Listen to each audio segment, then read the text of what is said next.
Okay, so here is example 2 of rationalizing the denominator.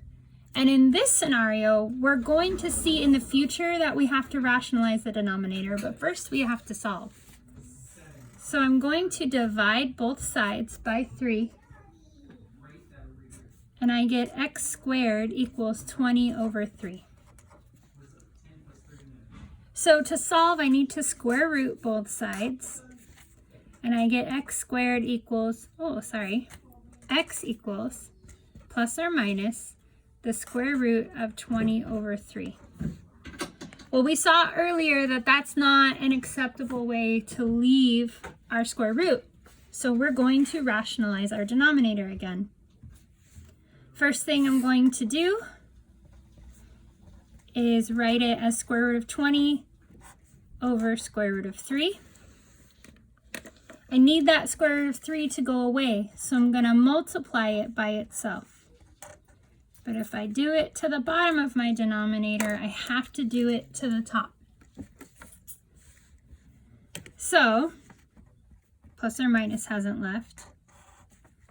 20 times 3 is underneath the top square root. And the square root of 3 times the square root of 3 is on the bottom.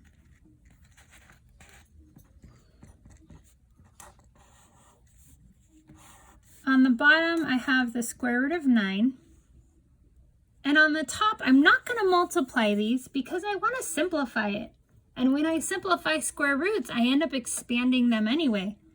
So 20 is 4 times 5.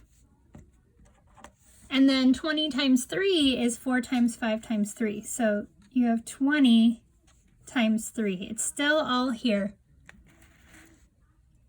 On the bottom, we have the square root of 9, which is just 3. Notice how it's rationalized. And on the top, the square root of 4 comes out as a 2. So I have 2 times the square root of 5 times 3. And then I can do one more step and simplify the inside of my root. And I have plus or minus 2 the square root of 15 over 3.